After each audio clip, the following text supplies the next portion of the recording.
Racist cop pulls over an elderly black woman, blind to the fact she's mother of NBA legend Big Shaq. What began as profiling turned into a national reckoning. Because when the mother of a giant stays silent, power shifts. This wasn't a routine stop. This was history hitting the brakes. Before we deep dive into this interesting story, subscribe to our channel and tell us where are you watching from. Share in the comments below. It was the kind of day that pretended to be perfect. The southern sun clung to every surface, bleaching rooftops, warming the asphalt, making even the trees sigh under its heat. There was a kind of hush that only midday brings in a small, sleepy town called Fairhope, Alabama. Streets ran quiet, lawns freshly mowed, the flags out on a Tuesday like it was the 4th of July. On Magnolia Avenue, traffic was light. Just 3 cars had passed since morning, and not one of them mattered. But the 4th one did. It was a bronze Lincoln, older model, clean as a whistle, rolling at an unhurried pace. Inside it sat a woman with poise molded by decades. Lucille O'Neal, in a light lavender suit that pressed the sun back with grace. Her silver-gray hair wrapped in a soft violet scarf. Her eyes behind large sunglasses watched the road without urgency. She had driven this route for years. Never fast, never late, always careful. Her hands, weathered but still elegant, rested steady on the wheel. She was on her way to the church just outside of town to drop off fresh-baked lemon pies and a few quilts she'd promised the shelter director weeks ago. Lucille believed in showing up. That was her quiet form of protest. Consistent. 2 miles behind her, parked halfway behind a dying billboard, a white Dodge Charger idled, engine humming. Inside sat Officer Rick Halter, mid-40s, jaw like a plow, sunglasses pushed high into his temples. He wasn't doing paperwork. He wasn't typing. He was watching. Not just any car, that car. He didn't know her name. Didn't know that her son's name was known in nearly every household in America. Didn't know that he'd pulled over the heartbeat of a legend. All he saw was an older black woman in a nice car, alone, on a back road with no witnesses. His fingers tapped the steering wheel once, then twice. Then he pulled out. Lucille saw the lights behind her before she heard the siren. She exhaled slowly, flicked on her right turn signal, and eased to the side of the road under a stretch of shade that barely helped the heat. Her movements were smooth, deliberate, not because she was guilty, but because she understood the rules of survival. Officer Halter walked up slow, spine straight, like this was routine. 1 step, then 2, then 3. His boots crushed gravel with unnecessary weight. The voice that broke the heat had authority but no warmth. "License and registration, ma'am." Lucille nodded, not smiling, not apologizing. She reached clearly, slowly, for her handbag in the passenger seat, and retrieved the leather envelope. She said nothing, just handed it over. Her silence wasn't defiance, it was intentional grace. He looked at her license, then back at her. "You know why I stopped you?" She met his eyes briefly in the side mirror. "No, officer, I do not." "You were weaving. Seemed distracted. You been drinking today?" His tone was off, accusatory, suspicious. A jab, not a question. "I don't drink, sir," Lucille replied, steady and firm, not cold, just tired of being asked questions designed to trap. He clicked his tongue and walked back to his cruiser with her papers. She watched him in the mirror, then looked forward again. The sun beat down through the windshield, like an interrogation lamp. She turned the fan up 1 notch. Inside his vehicle, Rick ran her ID. Clean. No flags. No citations. He squinted. Lucille O'Neal. The name lingered on his screen longer than it should have. Something itched in the back of his mind, like he'd heard it before, but couldn't place it. He dismissed the thought. When he returned to the driver's side, he had a different air about him, more controlling, less polite. "Mind if I take a look in the trunk?" Lucille's eyebrows didn't move. "Is there a reason, officer?" "Routine check," I asked nicely. His jaw tightened. "I'd prefer not to." That did it. The tension, until now simmering under the surface, rose like steam off hot concrete. He leaned in just a bit. Now why would someone say no to a routine check, unless they had something to hide? She took off her sunglasses. Her eyes, a shade darker than mahogany, were firm and unwavering. "Because I know my rights." Rick straightened, caught off guard. He wasn't used to that kind of calm pushback. Not from women like her. Not in a place like this. He stepped back, motioned to his shoulder mic, muttering something about requesting backup. Lucille sat there, unmoving. Her dignity took up space like a cathedral. A moment passed, then another. From the gas station across the road, someone started filming. A young man leaned against his sedan, phone raised, eyes narrowed. The air thickened. Rick turned back toward the cruiser. On the seat next to Lucille, her handbag had opened slightly. Inside, a photo peeked out, a framed snapshot of a towering man in a suit, arms around her, smiling wide at a charity gala. Shaquille O'Neal. Rick paused, stared at it. He blinked. That itch in his brain turned into realization, then denial. No way, just a coincidence. That couldn't actually be her. He cleared his throat. "Who's that in the picture?" he asked, feigning casual. Lucille looked at him without a flicker of concern. "My son," Rick smirked, a chuckle too small to be natural. "Your son? Huh? That's Shaquille O'Neal." "Yes," she said simply. His laugh was dry. "You expect me to believe that?" Lucille didn't respond. She didn't need to. The silence wasn't empty. It was full of history, pain, patience, and truth. Rick shifted uncomfortably.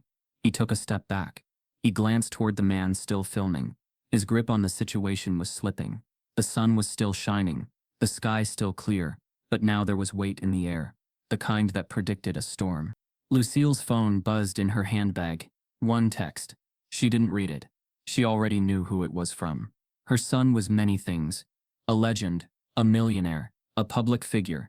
But before all of that, he was a protector, and he knew this town, knew what it did to women who looked like her, walking with too much confidence. Rick stood still, like a man balancing on a rail. Not yet fallen, but not steady either. Lucille placed her hands back on the steering wheel. She stared straight ahead. In her rear view, she saw more people gathering. The phone cameras multiplied. A town that normally turned its head was now pointing lenses. And still she didn't move. The sun shone just as bright, but it no longer felt like midday peace. It felt like reckoning. A reckoning that began not with sirens or shouting, but with a quiet woman who refused to lower her eyes. Because sometimes, the most dangerous kind of strength is the one that never raises its voice. Unravel. Rick Halter was born in a house with chipped shutters and a flagpole that never let the stars and stripes rest. His father, Wendell Halter, was a local contractor with dirt under his nails and decades of bitterness coiled behind his eyes. Rick grew up believing that men proved their worth by how hard they pushed and how little they questioned. Wendell didn't talk about emotion. He talked about obedience, about order, and about keeping things the way they've always been. Their house was filled with phrases that stuck like glue. People should know their place, don't trust what you don't understand, and this town don't need fixing. That was the gospel Rick absorbed before he ever learned how to read a speed limit sign. Fairhope was a place frozen in its own comfort. It didn't shout its racism. It wrapped it in politeness, church-going routines, and backyard barbecues where the guest list never changed. The local diner still had a faded sign in the back that read "Employees Only," but everyone knew it once meant something else. The town hadn't changed much since the 60s, just learned how to disguise its divides with friendlier smiles. People who looked like Rick Halter always found work. People who didn't often found excuses. Rick wasn't the smartest kid in school, but he learned how to be noticed. He ran track, wrestled in the fall, and kept his nose clean. Teachers liked him. So did the sheriff's office. By the time he was 22, he was in uniform. His first traffic stop was a black teenager driving an older sedan with tinted windows. The kid had done nothing wrong, but Rick pulled him over anyway. Just a gut feeling, he'd said later. That gut became his compass. He wore it like instinct. Every time he followed it, someone praised him for good police work, never asking where that gut had been trained. Rick's reputation grew in quiet ways. He was known for being firm but fair, which often meant firm with one group and fair with another. He didn't scream racial slurs. He didn't join any groups that marched with tiki torches. But when a call came in about a black family moving into a historically white neighborhood, he'd cruise by twice. When a young black boy rode his bike through a gated community to cut across to school, Rick pulled him aside and asked questions designed to sound lawful but felt like intimidation. No one in the department questioned it. They called him thorough. His supervisor called him a stabilizing force. At 35, he had been promoted to field training officer. New recruits rode with him and learned by his example. He told them which areas to monitor more closely. He used words like activity zones and high alert zones, but everyone knew what he meant. He taught them how to ask just enough questions to justify a stop, how to write reports that sounded procedural, and how to spot people who don't fit the profile of the neighborhood. And when someone did raise an eyebrow, an out-of-town sergeant on temporary rotation, Rick shrugged it off. They just don't get how things work around here. But beneath the badge there was a quiet fear Rick never named. It had less to do with crime, and more to do with losing control. Every time he saw change inch toward Fairhope, new policies, new leaders, more diverse community boards, something clenched inside him. He masked it with discipline, but the root of it was simple. He didn't know who he was without the old rules. The lines he patrolled were more than streets. They were boundaries drawn by belief. Who belonged, who didn't, and who should be watched. Then came the Citizens Review Board, formed quietly after a church leader was pulled over and detained for a vehicle inspection that turned up nothing. The town had murmured about it for weeks, and Rick had felt the shift. More people filming traffic stops, more challenges to his authority. He didn't say it aloud, but in his gut, he blamed the outsiders, activist influencers, people who didn't understand how we do things here. That's how he always described it. A local code. As if outdated thinking was a sacred tradition. His wife Melanie saw glimpses of it. She'd ask sometimes, "Why do you always come home, angrier after stops in East Fairhope?" He'd say it was stress. She didn't push. Their dinner conversations were short, usually ending with the sound of the evening news. He'd shake his head at headlines, black men suing police departments, calls for accountability, footage of officers being questioned on live television. "That's why no one wants to wear the badge anymore," he muttered one night. "They're making villains out of guardians." But it wasn't just noise anymore. The world was creeping in through the seams of Fairhope, and Rick felt cornered. He kept doing what he'd always done. Routine stops, gut checks, keeping order. Which is what made Lucille O'Neal's stillness so unsettling. He couldn't read her, couldn't press her. Her calm wasn't fear. It was something else. Something he didn't understand. And that made it dangerous. His mind flashed back to when he was 11. His father had taken him to a 4th of July parade downtown. A black family had walked past their spot on the curb, and Wendell had whispered something Rick never forgot. "Some folks walk like they own the street, but remember, it ain't theirs." That phrase stuck like barbed wire in Rick's conscience. For years he didn't question it. He just absorbed it, recycled it in his work without realizing it. And now here she was, walking like she owned the street, sitting in her car like she belonged, not flinching, not folding, not playing small. Rick stood on the side of that sun-baked road, sweating into his collar, watching her through his own tinted bias. The unease he felt wasn't about legalities or paperwork. It was about something deeper unraveling. Control. His thoughts began to spiral. What if she was who she said she was? What if he had just detained the mother of one of the most beloved sports figures in America? What would the headlines say? What would the department say? And why, deep down, did that not matter as much as the fact that she'd looked at him, not with fear, but with knowing? Because Lucille didn't challenge his authority. She challenged his foundation. And that was far more dangerous. Back in his cruiser, he flipped through her records again, hoping for something. A flaw, an error, anything that could justify what he felt. But there was nothing. Just clean lines, and clean history. No way to turn her into a suspect. His phone buzzed. A message from dispatch. "You sure you want backup on this one?" Heard some chatter. Could be media bound. He didn't respond. Because Rick Halter was starting to realize something. The shadows weren't just outside his window. They were inside his story. Inside the choices he'd made, without question. The assumptions he'd called instinct. The lies he'd let settle into truth. And now the sun was shining too brightly for them to hide. Rick Halter leaned back from the edge of the window and tugged the brim of his hat lower over his brow.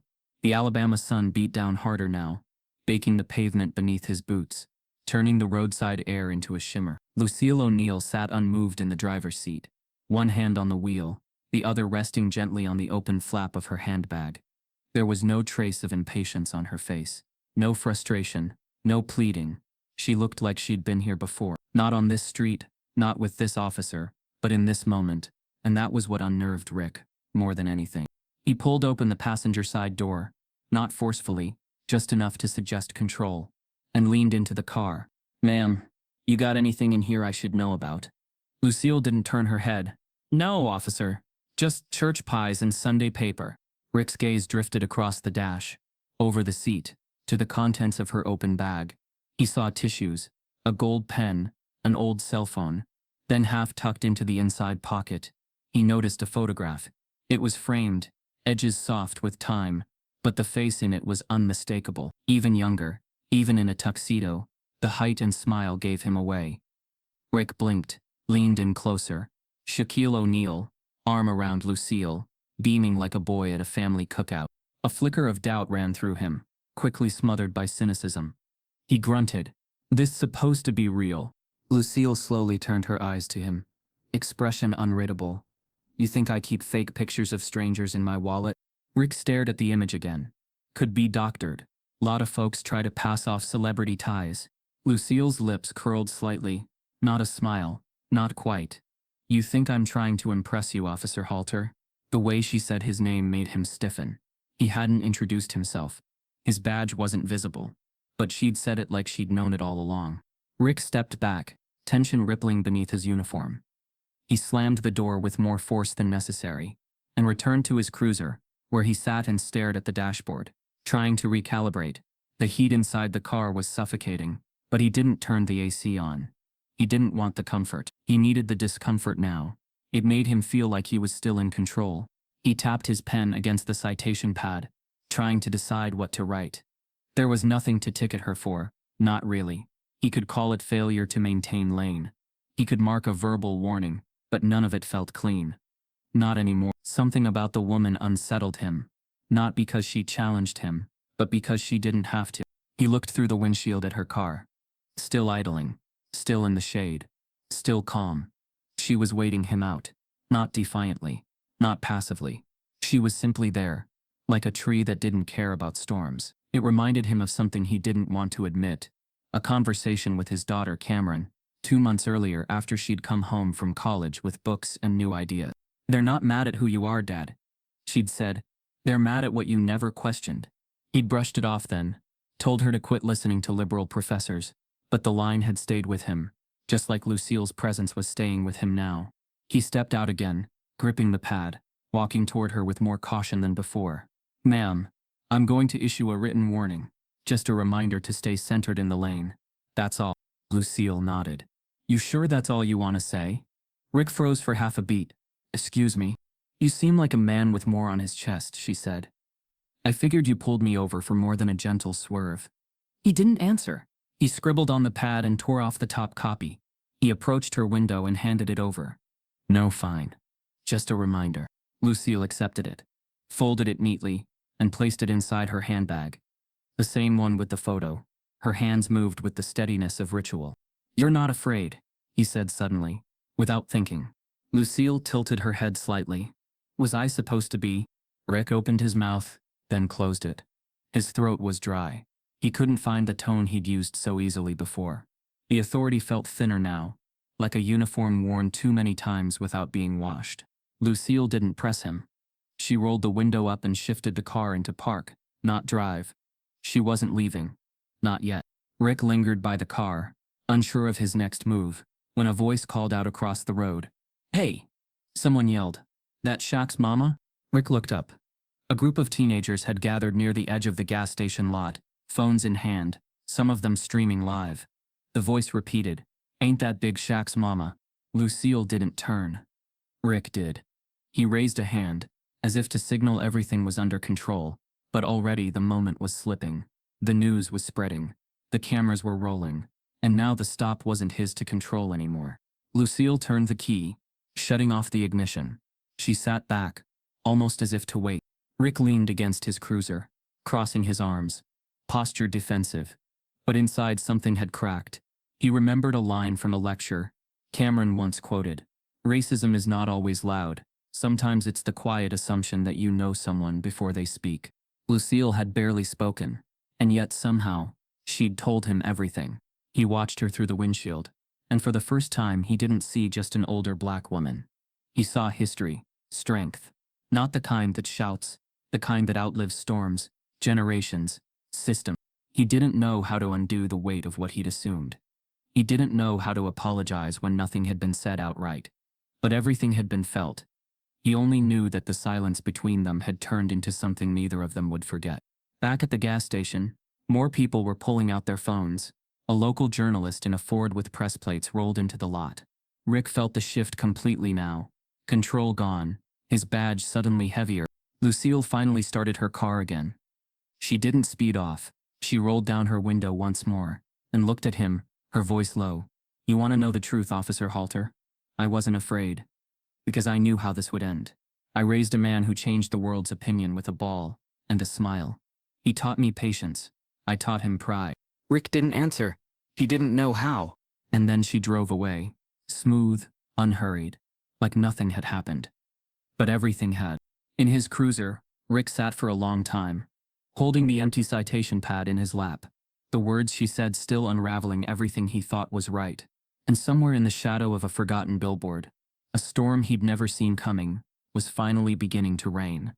The hardwood floor creaked beneath the weight of legacy, as Shaquille O'Neal, Big Shaq, the Diesel, the Hall of Famer ducked under the doorframe of the Jefferson Heights Youth Center, wiping sweat from his forehead with the hem of an old towel. The gym smelled like faded rubber, Gatorade powder, and effort.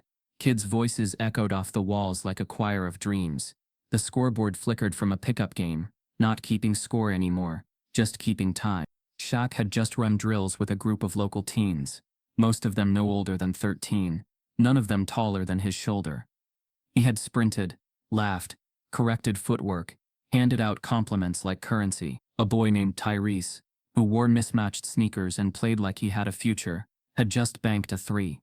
Shaq had pointed and said, "You got ice in them veins, young blood," before pulling him into a hug that seemed to charge the entire room with pride. The community center wasn't much from the outside. Graffiti-tagged bricks, a flickering sign, one working vending machine. But inside, it pulsed with purpose. It was one of 5 centers Shaq had funded in the last 2 years, and one of the few safe places in Jefferson Heights where kids could run without fear, where mothers could drop off sons and exhale for a few hours. Shaq didn't live in the spotlight anymore. He still made TV appearances. Sure, he'd pop up on a panel, do an ad or two. But this sweating in a gym, handing out jerseys with "Own Your Name" stitched on the back, this was his real court now. He had traded trophies for blueprints, endorsement deals for mentorship programs. The rings sat in a drawer. The past was honored, but the present, he lived in it. A buzzing on the bench near his duffel pulled him back. His phone vibrated again, more urgently this time, and something in the rhythm of it made him uneasy. He walked over, picked it up. 2 missed calls from Tariq, his assistant and closest confidant. 1 message. He tapped it open. "She's been pulled over, refusing to leave the car. Officer's name Rick Halter. Town's called Fairhope. Small department. She's fine, but you should see this." Attached was a short video, 30 seconds grainy footage of Lucille's Lincoln parked roadside, hazard lights blinking. An officer's silhouette moved stiffly near the driver's window. Lucille didn't flinch.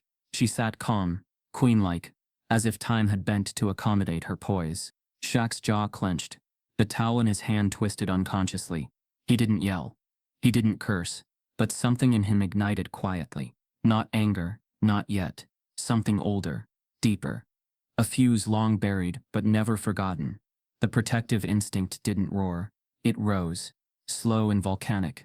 This was not about a traffic stop. This was about his mother, about the woman who'd kept lights on by sheer will, who raised him on compassion and conviction, who never missed a game even when the Bills missed their due date. He turned toward the exit. "Yo, big man," Tyrese called out. "You good?" Shaq stopped, turned halfway back, forcing a smile that didn't quite reach his eyes. "I'm good, Ty. But I gotta step off the court for a minute." The kids gathered near the benches, sweat on their brows, unaware that their hero had just felt his world tip slightly off its axis. One of the younger boys held up a Sharpie. Shaq walked over, signed his t-shirt, tousled his hair. Then he walked through the side door, past the vending machine, past the staff lounge, into his office that doubled as a storage room filled with donated shoes and unopened basketballs. He pulled out his personal laptop and opened the security feed from his mother's house, an automated setup he insisted on. Nothing intrusive, just enough to check in, no alerts. Her porch was empty, Her kitchen light still on. Safe. But that wasn't the point. It wasn't where she was now. It was what had been done to her spirit. On some stretch of road by a man who thought she was just another body behind the wheel. Shaq had grown up knowing this world could cut you in places invisible to headlines. He had seen it on the faces of his uncles, in the weariness of black men double-checking receipts at stores, in the eyes of women like Lucille who smiled kindly at those who disrespected them, just to avoid confrontation. The world had changed, yes, but only some days, only for some people. He opened his messages again. Another video had come through. This one was longer. It had already been viewed 10,000 times on Twitter. The caption read, "This officer messed with the wrong mama. Lucille O'Neal, Big Shaq, Justice Watch." Shaq watched the clip in silence. No volume, just Lucille's stillness. The officer's stiff body language. The way she didn't move, didn't blink. It was familiar. That was the same look she gave a referee once, when he called a bogus foul on Shaq in high school. The crowd had roared. Lucille just stared at the man, until he apologized during halftime. His mother didn't need to fight. Her presence was the protest. His phone rang again, this time from Darnell, a retired cop who now ran a legal defense network. Shaq supported. "We got eyes on it," Darnell said. "It's already making rounds. Media's sniffing. Want us to make a move." Shaq didn't hesitate. "Not yet. No fire, not from us." Darnell paused. "You sure?" "Yeah." "I'm gonna handle this different." He stood now, towering in the room, head brushing the drop ceiling, fists relaxed but heavy. This wasn't about lawsuits or press conferences. It wasn't even about that cop Rick Halter. It was about what kind of story would be told next. Too many times, it ended with rage. Too often, people tuned out after the anger boiled over. But Lucille had taught him there was power in the slow burn, in showing up calm, but undeniable. He changed clothes, slipped out of his gym shirt, into a black button-down. No logos, no sponsors. He pulled a jacket over it, and laced his shoes without hurry. His driver, Chaz, waited outside the center in a nondescript SUV. Shaq slid in without a word. Chaz didn't ask questions, just handed him a printed list. "Officer's name is Rick Halter. White male, 47, Fairhope PD. Minor write-ups in 2018. Nothing disciplinary. Town's 30 miles out." Shaq nodded. "Let's go." As the SUV pulled away from the community center, the camera on a nearby rooftop caught a still frame. Shaquille O'Neal in profile, jaw set, gaze locked forward, the caption almost writing itself. "When legacy is threatened, legends don't talk, they move." And somewhere in the distance, under that same burning Alabama sun, Officer Halter still believed he was in control. But the moment Lucille didn't flinch, the story had already changed. The hum of cicadas had grown louder, like nature itself was trying to fill the silence that hung heavy between the cruiser and Lucille's Lincoln. Rick Halter stood beside his patrol car, arms crossed, sweat dripping down the side of his neck, eyes locked on the woman in the front seat. Her hands hadn't moved, her car hadn't moved. But somehow, everything around him had shifted. Time hadn't stopped, it had turned on him. He checked his radio again, thumb pressing hard on the mic button. "Unit 3 requesting backup on Magnolia." "Repeat, requesting backup. Stalled vehicle and non-compliant driver. Need a second call." Silence. He waited. Still nothing. The dispatcher had answered the first time. Said someone was en route. That was 15 minutes ago. Either the department was stretched thin, or more likely, someone had called this in to someone higher up. He felt it, that off-kilter sense when something routine had gone sideways. He turned back toward Lucille's car. The sunlight sliced down through the tree branches, casting long shadows across her windshield. Her face remained calm, unmoved by heat or pressure. He had told her to step out of the vehicle. She hadn't flinched, not out of defiance, but something more resolute. Rick gritted his teeth. He wasn't used to feeling cornered. Not like this. Not by silence. Not by a woman who hadn't raised her voice once. "Ma'am, I've issued you a lawful order," he called out again, walking closer to her window. "I'm asking one last time, step out of the vehicle so we can clear this situation." Lucille didn't turn. She sat straight-backed, one hand resting lightly on the gear shift, the other on her lap. Her gaze was fixed ahead, not ignoring him, but not engaging him either. She radiated the kind of stillness that didn't challenge, it waited. Rick placed a hand on the roof of her car, His breath was shallow now, short. He glanced toward the gas station across the road, and that's when he noticed it. Phones. At least 3 of them, held up through cracked windows and over dashboards. A fourth from a pickup parked at the edge of the station lot. Someone was live streaming. He could see the faint red recording icon. The air changed in that instant. He wasn't just an officer now. He was a spectacle. "Is that her?" a voice asked. Another, louder. "Yeah, bro, that's Shaq's mom. That's Lucille O'Neal." "No doubt." Rick's chest tightened. He looked back at Lucille, and for the first time, he saw it. Not the celebrity connection. The weight of who she was. He wasn't looking at a woman anymore. He was staring down a lifetime of dignity wrapped in a lavender blouse and grace that refused to retreat. A text buzzed in his pocket. He pulled out his phone, hands slick. A message from Chief Rollins. "Back away. Cameras are up. Confirm ID. Do not escalate. Await instruction." His throat dried. The words came fast and hard in his head. Confirm ID. Don't escalate. The chief knew. The department knew. And that meant it was already out there. His mistake. The stop. The tone. The pressure.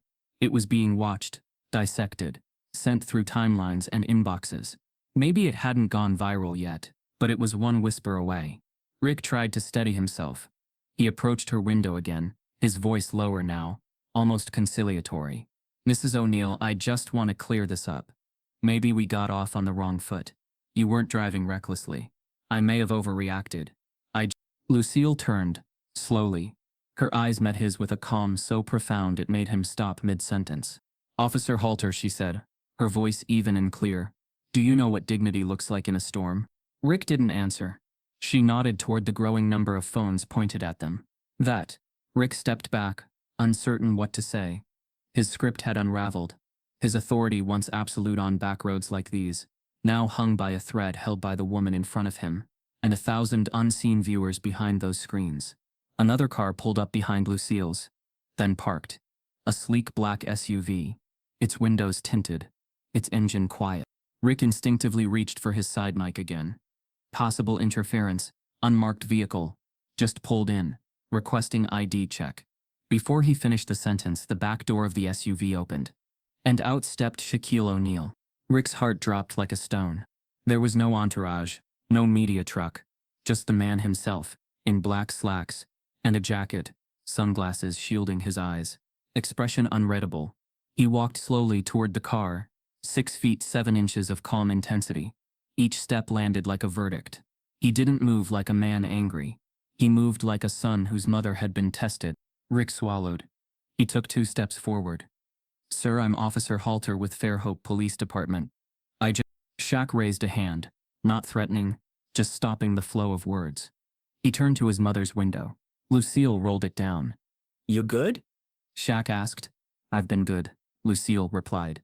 "But it's time." Shaq turned back toward Rick, eyes behind the shades unreadable, but the silence between them thick enough to crack stone. The weight of decades of stories like this one, of names shouted and forgotten, hung between them. Rick felt the shift. Not just because of who this was, but because of what it meant. The awakening was happening in real time. A power dynamic long accepted in shadows was now lit up by the afternoon sun and captured on 5 different camera angles. More cars slowed as they passed. More heads turned. Rick's radio chirped again. "Stand down. Officer Halter. Return to cruiser. All further action will be reviewed." He didn't respond. He couldn't. Shaq stepped closer. Not aggressive. Just present. "My mother doesn't need to explain who she is," he said, voice deep but composed. "She never did. Not to you. Not to anyone." Rick nodded once, unsure if it meant agreement or retreat. He stepped back toward his cruiser. His face flushed, sweat pouring. He fumbled with his door, got in, and slammed it too hard. From inside, he stared through the windshield at the 2 figures on the roadside. Lucille seated, composed, and her son towering, immovable. A legacy that wouldn't be dismissed. Not this time. And behind them, the watchers, the lenses, the audience, the awakening. Rick knew it was over. Not his job, not yet, but his version of the story. The one where he always got to define right and wrong. The one where people like Lucille had to prove they belonged. That story had just ended. A new one had begun. And this time, the whole world was watching. The footage traveled faster than the truth could catch it. It leapt from phone screens to Twitter feeds, bounced through text chains, passed through group chats like a live wire. A 38-second clip recorded from the corner of a gas station parking lot, shaky but clear, showed an elderly black woman seated calmly in her car, surrounded by police presence, a white officer visibly agitated. Her posture, her grace, the subtle defiance in her stillness. It said more than any speech ever could. Within minutes, someone added a caption. "That ain't just any woman. That's Shaq's mama. That's Shaq's mama. Lucille O'Neal. Justice now. Shaq speak up." By the time the clip hit Black Twitter, the hashtags were multiplying like brushfire. Respect Lucille. Shaq's mom. Dignity detained. Big Shaq responds. Fair hope fallout. Then came the TikTok recuts, Instagram reposts, reaction videos with commentary layered in real time. Young activists narrated over the footage. Watch how she stays calm. Watch how he leans in. This ain't about attitude. It's about control. This woman's stillness is revolutionary. Cable news picked it up by hour 2. Local news anchors squinted at the grainy image, trying to verify identity while national commentators speculated on what this would mean if it turned out to be true. Some called it a misunderstanding. Others, a moment of reckoning. Elderly black woman detained by officer, possibly Shaquille O'Neal's mother. The CNN lower third blared by noon. By that time Lucille was back home, her porch quiet, but under surveillance, friendly eyes, not law enforcement. She didn't talk to the media. She didn't answer the door. She simply sat in her chair by the window, tea in her hand, as the world spun with her name in its mouth. She wasn't hiding. She was waiting for the right silence to speak into. Meanwhile, Shaquille O'Neal hadn't said a word. No tweet, no press conference, no live video. He knew how the world worked. He'd been in the spotlight long enough to understand that silence, when wielded with intention, wasn't passive. It was strategy. He sat in a private office in Atlanta, not his home, but one of the back rooms of the O'Neal Foundation Center, where young black professionals were currently leading a summit on restorative justice. He'd planned to drop by for photos, maybe say a few words. Instead, he sat at a long table, surrounded by advisors, community leaders, digital media specialists, and lawyers, all of whom were fielding calls at once. Bet wants to schedule a special. CNN's looking for a comment. TMZ already published something about a possible lawsuit. Reverend Barclay says he can rally clergy for a statement. Shaq raised a hand. Everyone stopped. He looked to Marla Dawkins, his media director. How many people saw the clip already? She turned her laptop toward him. Conservative estimate, 6.8 million. That's just in the last 3 hours. It's trending on one across 3 platforms. He nodded once. And what do they think they want from me? Marla took a breath. An apology, a confrontation, some fire, something viral. Shaq leaned back in the chair, towering even when seated. That's the trap. They want spectacle. An older man across the table, Mr. Henderson, former civil rights strategist, spoke up. So, what are you thinking? Shaq turned slowly toward him. We do what she taught me. We don't just protest. We build. He opened a leather-bound notebook. On the inside cover was a photo of him and Lucille, arms around each other. Same photo Rick Halter had seen in the car. But this one had something else. A handwritten note beneath it. Just 4 words. Truth doesn't tremble, baby. Shaq spoke slowly now, but with weight behind each word. We're going to launch a digital archive. I want every story, traffic stops, profiling, quiet racism, the kind that don't make the news. We'll call it Stillness Speaks. And I want it curated by young people. Real voices. Verified stories. Not just mine. Everyone's. Marla's eyes lit up. That'll hit hard. It's proactive. It's infrastructure. Shaq nodded. Let him have their headlines. Let him argue over badges and policies. While they're shouting, we're going to carve out a space for people who've been silently surviving this stuff for decades. Do we respond to the officer? Someone asked. Shaq paused. Eventually, not with rage, with weight. Elsewhere, whispers were morphing into strategy. In Fairhope, Chief Rollins was holding a closed-door meeting with the town mayor and the legal counsel for the police department. Rick Halter sat outside the conference room, scrolling through his phone. The clip of Lucille had been forwarded to him at least 7 times. The public comments stung worse than any reprimand. He picked the wrong mama. That man just retired without knowing it. Shaq's about to educate him. Rick's hands shook as he tried to craft a statement. Nothing sounded right. Nothing sounded like enough. Because it wasn't. Back in Atlanta, Shaq made one private call. To Tyree Walton, head of a national restorative justice organization that specialized in nonviolent resolutions to racially charged events. "I'm not looking for blood," Shaq said. "I'm looking for a blueprint." Tyree understood immediately. "You want it turned into a conversation, not a collapse." "Exactly," Shaq replied. "But I'm not here to carry his guilt. I'm here to build around the silence my mama held that day." And that's when the idea came. Shaq would not hold a press conference. He'd invite Officer Halter to a public roundtable. Not a courtroom, not a stage, but a recorded, moderated conversation. One that would air through the Foundation's digital platform and be made available to every school, police academy, and city council in the country. Tyree agreed to facilitate. A team of legal and restorative consultants would shape the parameters. It would be voluntary, and it would be powerful. Shaq turned again to Marla. "We'll call it When Stillness is Mistaken." Marla smiled. "That's going to land like thunder." Meanwhile, hashtags evolved. Lucille hadn't said a word publicly, but memes of her circulated with quotes she never spoke. Wisdom attributed to her simply because of how she carried herself. One read, "She didn't raise her voice, she raised a legend." Another, "Southern Stillness, Global Awakening." And then, quietly, just before midnight, Shaq posted a black square with 4 white words in the middle. "My mama. My line." That was all. No hashtags. No names. No context. And yet, in the morning, every major outlet picked it up. Because what Lucille had endured was no longer just about a traffic stop. It was about generations of grace, tested in plain view. About a badge used not as protection, but pressure. About what happens when someone assumes silence equals submission. The whispers in the wires had turned into a wave. And the wave wasn't made of rage. It was made of reckoning. The engine of the dark SUV hummed beneath Shaquille O'Neal's calm exterior as he drove along a stretch of Alabama back road, not far from the place it had all unfolded. There was no police escort ahead, no camera crew trailing behind, no tinted motorcade slicing through traffic, just a son driving with both hands on the wheel, his massive frame almost too large for the seat, his eyes hidden behind dark lenses, his thoughts louder than the wind outside. The road curved gently beneath a wide-open sky, trees standing like silent guards on either side. The sun had mellowed now, giving way to long amber shadows across the highway. But inside that SUV, a different fire had started to burn.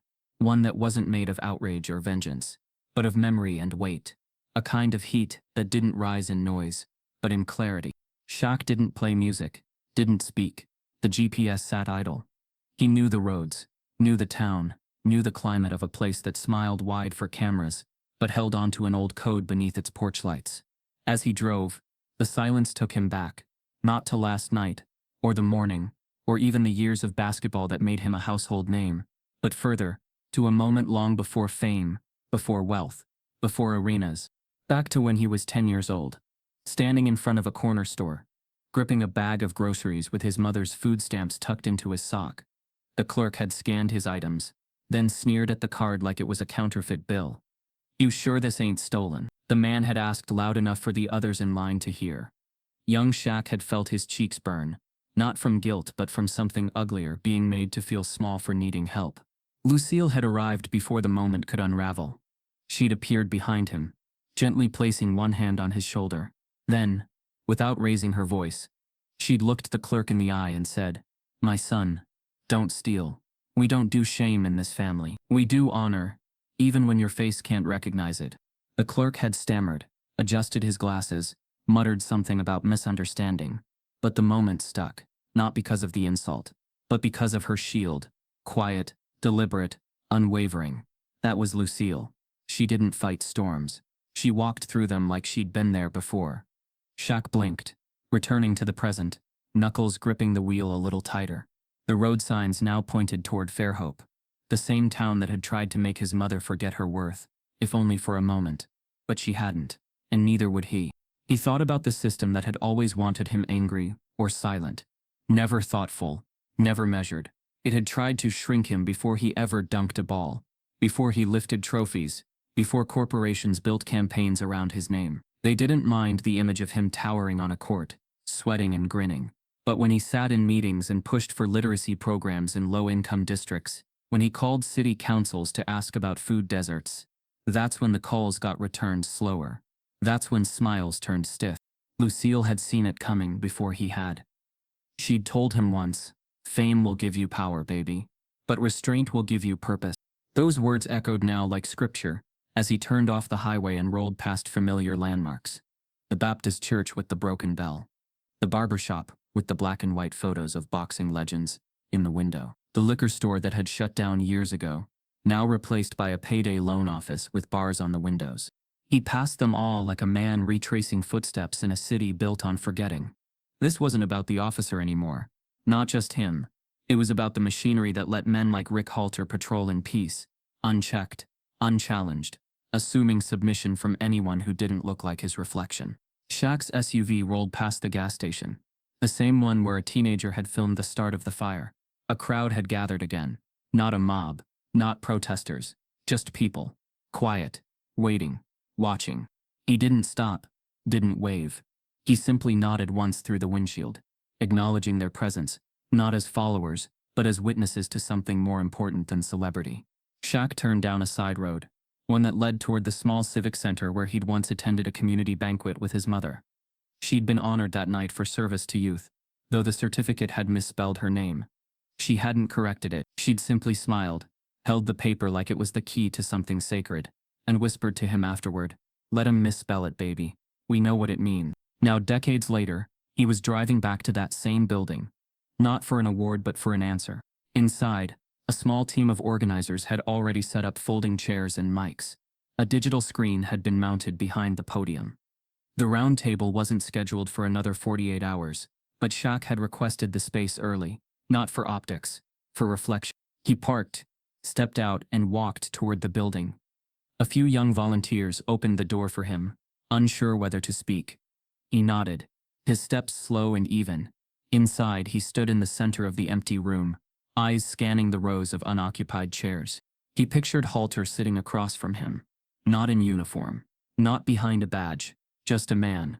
A man who would be invited, not forced to account for what he assumed, not in a courtroom, in conversation, supervised, recorded, real. Shaq wasn't interested in humiliation. He wasn't interested in punishment.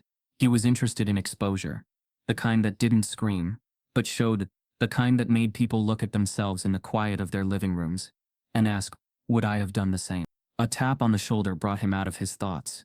It was Marla, his media lead. "It's confirmed," she said softly. "Halter's agreed. He'll come. We'll film it live. Broadcast to schools and departments, just like you wanted." Shaq nodded. "Good." She hesitated. "Are you sure you want to do it this way?" Shaq turned toward her, voice low. The way the system raised him, he probably still thinks he's the main character. But after this, he'll understand what story he was really in. And more importantly, others will too. Marla didn't reply. There was nothing to add. As Shaq stood there, the light from the high windows cast long shadows across the floor, cutting through the dust like scripture through doubt. This wasn't the roar. Not yet. This was the breath before it. Because sometimes the most powerful movements don't begin with marches or fists. They begin with memory, with stillness, with a son driving alone through a town that once tried to shrink him, and deciding to do the one thing the world didn't expect. Speak without shouting, build without breaking, lead without crushing. And as the sun dipped behind the Civic Center roof, Shaquille O'Neal knew exactly what he had become. Not just a legend, a legacy in motion. The air outside the Fairhope precinct had changed since the footage went viral. Where once stood silence and routine, now stood a heavy, charged quiet. The kind that settles just before a history lesson. Inside, the walls held tight to their certificates and plaques. But the people in uniform moved differently. Less sure, less proud. There were whispers. Officers staring at phones, stepping into break rooms with furrowed brows, quickly exiting conversations when Shaquille O'Neal's name came up. Rick Halter sat alone in a back conference room. His badge rested on the table in front of him, not because he was told to take it off, but because it had started to feel like a weight, more than a symbol. Across from him sat a civilian mediator, clipboard on her lap, her tone clipped and neutral. She wasn't here for comfort. She was here to record everything. Rick had agreed to meet, not because he wanted to, but because the ground had shifted, and standing still meant sinking. When Shaq entered the building, no one announced him. No cameras followed. No entourage trailed behind. Just the soft fall of his size 22s against linoleum. A man walking like the air owed him nothing, and the room was already his. He carried no folder, no paper, no device, just a presence too large to ignore, too grounded to inflate. Rick looked up, jaw tight. A flash of defensiveness rising, then falling just as quickly. The room grew smaller by the second, and Shaq didn't have to say a word for that to happen. Lucille wasn't far behind. She entered without fanfare, dressed in the same understated elegance she always carried. Soft hues, pressed lines, dignity sharp enough to cut glass. She didn't sit immediately. She stood behind her son, one hand resting gently on his shoulder, the way a general might stand behind a warrior, not controlling, but confirming. The mediator cleared her throat. The space is for acknowledgement and understanding. No yelling, no accusations, just truth, uninterrupted. Shaq nodded once. Rick said nothing. Then Lucille spoke, her voice clear but not raised, like she was reading something written long before this room existed. Do you know who my son is? Rick flinched, not at the question, but the calmness of it. The certainty behind it. She didn't ask it to boast. She asked it to begin. I didn't at the time, Rick replied finally. Didn't recognize you. Thought it was just a routine stop. Lucille smiled faintly. Not unkindly. Not bitterly. That's what I am to some people, Officer Halter. A routine stop. Has been that way since night. The room paused. Even the air slowed. She continued. I've had cops shine flashlights in my face while I waited for a bus. I've been followed in grocery stores. I've been asked who the car belonged to when I was the one making payments. This wasn't the first time. Shaq remained still, his hands folded in front of him. This wasn't his story to lead. It was hers. Rick leaned forward slightly, unsure whether to defend or deflate. I didn't mean any harm. I was doing my job. You thought I was someone who wouldn't matter, Lucille interrupted gently. You didn't see my face. You saw an idea. You saw a problem to be managed. She reached into her purse and pulled out a thin envelope, placing it gently on the table. I carry this now, she said, just in case someone like you needs a reason to look at me as a person. Inside's my ID, my church affiliation, and yes, a picture of my son, not because I need protection, but because I've learned that sometimes you have to bring receipts into rooms where your dignity isn't believed on sight. Rick opened the envelope and looked at the contents. The picture inside was different than the one he'd seen in her car. This one showed Shaq and Lucille standing at a dedication event for a new shelter. Behind them, a mural of Lucille's face painted across the building's brick wall, the words "rooted in strength" etched underneath. This, she said, her voice softening but gaining weight, is what you stopped on that highway. Not just a woman, not just someone's mother, but a story, a movement, a name too big to erase. Rick sat back, unable to meet her eyes. Shaq finally spoke. His voice, low and deliberate, filled the room like a steady tide. When I was growing up, my mother didn't teach me to fight back with fists. She taught me to fight back with presence. With proof, with impact. He turned slightly toward Rick. You didn't just make a mistake, you revealed a pattern. And we're not here to punish you for it. We're here to expose it, so the next Lucille isn't stopped for driving with grace. The mediator nodded. Officer Halter, are you willing to listen, not respond, not defend, but hear? Rick looked at Lucille, then at Shaq, and finally back at the envelope on the table. He nodded. Yeah, I'll listen. What followed wasn't an apology. Not at first. It was a history lesson. In words, in presence, in truths that demanded no emotional outburst to carry weight. Lucille spoke of her parents' migration from Mississippi, of working 3 jobs so Shaq could afford basketball shoes, of nights spent praying he wouldn't be pulled over coming home from practice. Shaq spoke next, sharing the first time he realized his size scared people, how a white woman had clutched her purse and crossed the street when he was just 14. He shared how Lucille would make him practice interviews in front of a mirror, not because she expected him to be famous, but because she expected him to be misunderstood.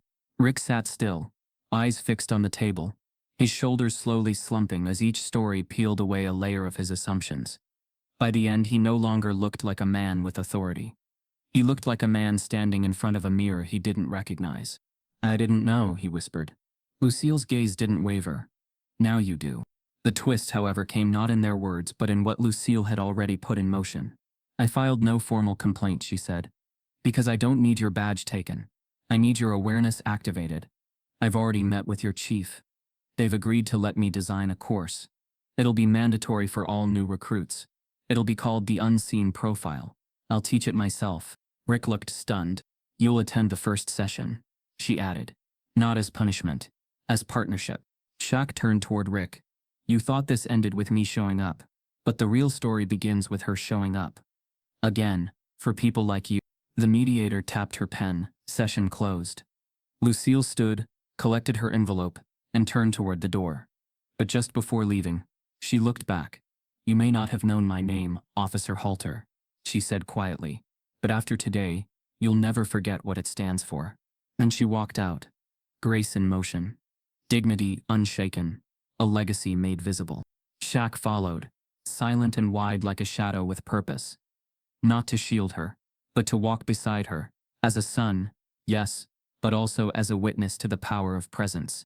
And inside the room, Rick Halter sat with his badge, still on the table, not stripped of it, but no longer hiding behind it. Because what he'd pulled over that day wasn't a woman out of place. It was a name too big to erase. They had expected fire.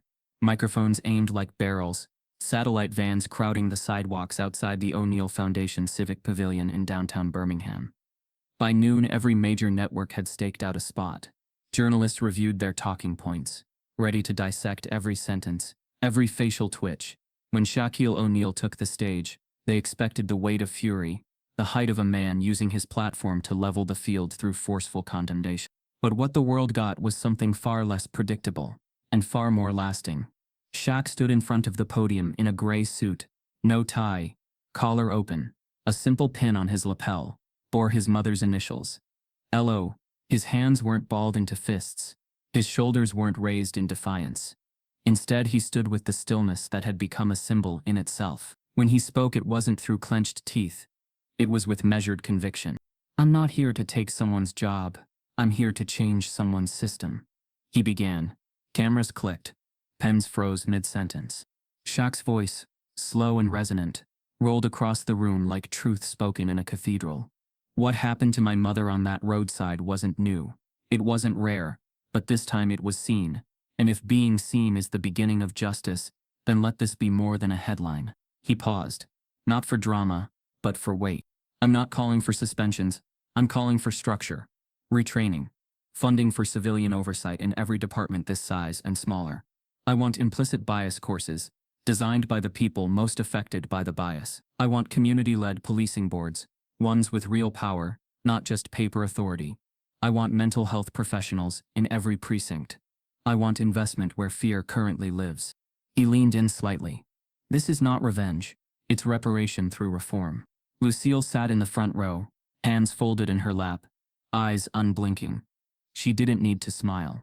She was watching a seed she planted decades ago rise tall enough to cast shade on broken systems. The media flinched. Some tried to turn the conversation back toward anger. "Mr. O'Neal, are you saying Officer Halter deserves to keep his job?" one reporter asked. Shaq replied without blinking. "I'm saying this isn't about one man's failure. It's about a culture that lets failure pass for routine. You change the man, it's symbolic. You change the system, that's structural." By the end of the speech, In Reckoning with Outrage trended worldwide. Opinion pieces sprouted like wildfire, some praising the calm, others questioning the softness. But those who understood Lucille knew this wasn't softness. This was strategy draped in composure. Meanwhile, Officer Rick Halter sat alone in the parking lot of the Jefferson Heights Community Center, staring through the windshield at a mural painted across the side wall. Lucille and Shaq, arms linked, beneath the words, "Still we stand." He hadn't planned to be there. But something about that room, about her voice, about the quiet that followed him everywhere since, had pulled him toward places he once avoided. He had driven by the community center a dozen times over the years. He'd told himself it was because he didn't patrol this neighborhood. The truth was simpler. He was afraid of what he might learn about the people he was taught to fear. Now, he was here, engine off, uncertainty thick in his chest. He spotted kids playing basketball behind the center, staff moving in and out, volunteers unloading bags of groceries. And then just beyond the double doors, a flash of auburn hair. It was his daughter, Leah, 12 years old, sneakers too big, elbow pads askew, laughing. She was playing tag with two other girls, all three darting between cones. A young black woman guided them from the sidelines, encouraging cheering, clapping. Rick froze. He didn't know Leah had been coming here. She hadn't mentioned it. But now he watched her smiling, completely safe, held by a place built by the very man he once silently disdained. And suddenly, the lines blurred. This wasn't their space or his space. This was his daughter's sanctuary. And he hadn't built it. Shaq had. He stepped out of the car, unsure whether to enter. The concrete beneath his boots felt different than the asphalt he was used to, like it belonged to someone else's city. He walked toward the open doors slowly, cautiously, like a man entering a church uninvited. Inside, a woman at the front desk looked up. She didn't flinch, didn't raise an eyebrow. She simply smiled. "Can I help you, sir?" He hesitated, cleared his throat. I'm Leah's dad. She's here for the rec program." "Oh, Leah," the woman beamed. "She's great. You must be Officer Halter?" He stiffened. She noticed. "It's okay. You're welcome here. Everyone's welcome here." He nodded, not knowing what to say. She handed him a flyer. On it, Community Dialogue Night, hosted by the O'Neal Foundation. Come talk. Come listen. He didn't deserve to be on that list. Not yet. But somehow they had left the door open. Outside, Shaq had arrived quietly, walking up the back ramp, carrying 2 cartons of school supplies under one arm. He saw Rick standing awkwardly inside the glass foyer, flyer in hand, face flushed. Their eyes met briefly. Shaq didn't nod, didn't smile. He simply kept walking, like a man too busy building to stop for apologies. Rick didn't follow, but he didn't leave either. Later that night, Lucille returned to her porch. Same chair, same position. But this time, a bouquet of sunflowers rested on the railing. No note, just the flowers, humble, awkward, but present. She didn't ask who sent them. She didn't need to. The reckoning wasn't loud. It wasn't revenge. It was the quiet pressure of seeing what should have been seen all along, and the slow rebuilding of something that had never been broken, only ignored.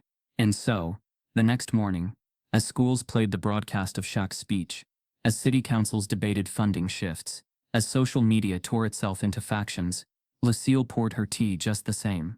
Because her son didn't just change the conversation. He reminded everyone who it really belonged to. The sun rose over Fairhope the same way it always had, warming the tops of hedges and catching the morning dew clinging to porch rails and car roofs. But something about this particular morning felt different. It wasn't the temperature or the breeze, or even the bird song. It was in the air itself, lighter somehow. As if the weight it had carried for so long had finally been acknowledged, not removed, but respected. Lucille O'Neal stepped off her porch slowly, her steps measured, her cane tucked beneath her arm, not out of necessity, but habit. She wore a wide-brimmed hat and a soft white blouse, and in her hand, she carried a reusable grocery bag, filled with oranges and sunflower seeds for the community center garden. She didn't need to drive today. Today she walked. As she made her way down the sidewalk, people waved, not in fanfare, but in familiarity. A mechanic nodded from across the street, grease on his palms. A mother loading her toddler into a car seat smiled and raised a coffee cup. 2 teenagers on bikes paused as she passed, one of them blurting, "Morning, Miss Lucille," before blushing and pedaling off. At the corner she paused, the same intersection where it had all begun. Same cracked curb, same pine sap dripping from the overhanging branches. The streetlight had been replaced with a newer model, sleeker with a crosswalk signal now installed. Across the road on the side of the old dry cleaning building, a mural stretched high and wide. Lucille seated on a bench, Shaq standing behind her, hand resting gently on her shoulder. Above them, in bold brushed strokes, "Strength is silent, justice is loud." Lucille smiled at it, not for the art itself, but for the message it refused to let the town forget. The light changed, and without hesitation, cars stopped. All of them. A work van, a silver sedan, even a police cruiser parked at the corner, the same cruiser once driven by Rick Halter. The engine idled quietly. The new driver inside, young, female, Latino, nodded at Lucille as she crossed. Lucille walked steady, her shoes pressing softly into the asphalt. And just before she stepped onto the opposite curb, a small hand waved. A boy, no older than 7, standing on the other side with a woman who looked like his aunt, maybe his sister. He had wide eyes and a lunchbox in one hand. Lucille paused just long enough to meet his gaze. She raised her hand in return. Legacy, she had learned, wasn't made in moments of fury. It was made in what followed, in what you built once the world was listening. As she turned toward the community center, the voices of kids echoed out through open windows.